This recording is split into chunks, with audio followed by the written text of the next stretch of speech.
Let me ask you a question. How are you today? And before you answer with something like happy or sad, stop right there. English is full of glorious nuances when it comes to describing emotion. And so today we're going beyond the basics and we're diving into some more advanced phrases you can use instead of the plain adjectives like happy, sad, angry. Whether you're walking on air or feeling a bit disillusioned, we'll cover how to say it eloquently. Here are some advanced phrases you can use. Let's start with positive feelings. Happy. Happy is fine. It's pleasant, but let's stretch ourselves. Ecstatic. Ecstatic is intensely joyful. She was ecstatic when she found out she passed with distinction. Content. Peacefully satisfied. I wasn't thrilled, but I felt quietly content. Elated. This means exhilarated or overjoyed. He was visibly elated after the successful job interview. Grateful. A beautiful word we often forget. Not quite happiness, but a deep appreciation. I felt truly grateful for their support. Over the moon. I love this idiom. When he got the scholarship, he was over the moon, exhilarated, thrilled and energized. She felt exhilarated after the roller coaster ride. Radiant. I love that word, radiant. Someone who is radiant is glowing with happiness. She looked absolutely radiant on her wedding day.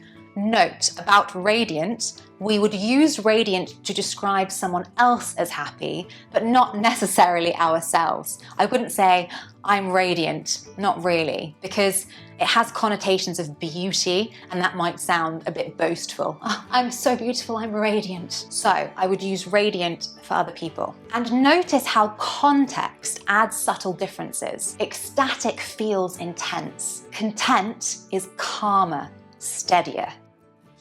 Now, onto gloomier feelings without feeling too gloomy ourselves. Sad. Another okay word, but we can do much better when it comes to expressing our sadness. Let's start with an informal one. Gutted. Gutted. This is informal in the UK, and that means very disappointed. I was absolutely gutted when I didn't make the team. Downcast. That means eyes, literally downcast, looking down, symbolically. She gave a downcast look and said nothing. Disillusioned. This means the world has disappointed you. You saw through the illusion. Disillusioned. Many voters feel disillusioned with politics. Heartbroken. This is reserved for loss, and it can often be romantic. He was utterly heartbroken after the breakup. Crestfallen. Crestfallen. This is poetically sad and disappointed. He looked crestfallen when the deal fell through. Despondent. Deeply discouraged, losing hope. After months of rejections, he felt completely despondent. Melancholy. Melancholy. I love that word, it's so beautiful, melancholy. Speaking of beautiful and rare words, have a look at this video where I go over 10 beautiful sounding and rarer English words. Melancholy is a soft, lingering sadness, and it can be both a noun and an adjective. There was a melancholy air to the evening. You'll notice these all carry different weights and contexts. Choose wisely depending on what tone you want. Angry or exasperated, indignant, fuming. Not all anger is created equal. Exasperated, frustrated and fed up. I was exasperated by their lack of preparation. Indignant. This is moral anger. You feel wronged. She was indignant at the unfair accusations.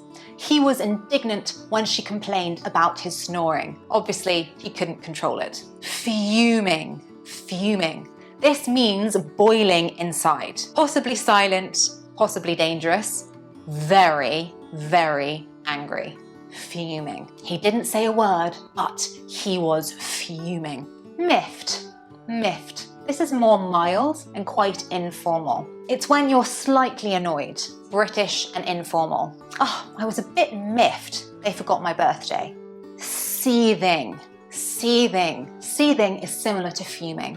And you are barely able to contain your anger if you are seething. She was seething with rage beneath her polite smile. Irked.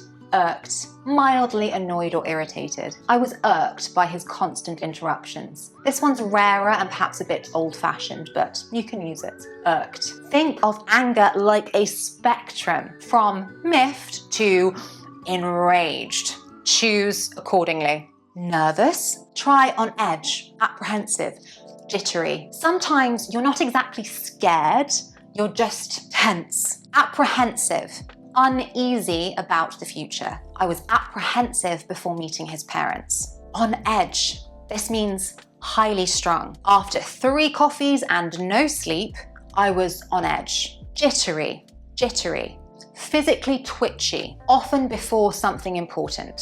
He was jittery before going on stage. Restless. Restless. Unable to relax. She felt restless waiting for the exam results. Skittish. Skittish. This means nervous and easily startled. The interns were a bit skittish around the new manager. These words or phrases are perfect for speaking about public speaking, job interviews, or meeting the in-laws. Let's balance that tenseness from before with some inner peace. Calm or serene, composed, at ease. Serene, untroubled, peaceful. She had a serene expression, like nothing could disturb her. Composed, controlled and dignified, even under pressure. He remained composed during the interrogation. At ease, relaxed and comfortable. The host made us feel completely at ease. Tranquil,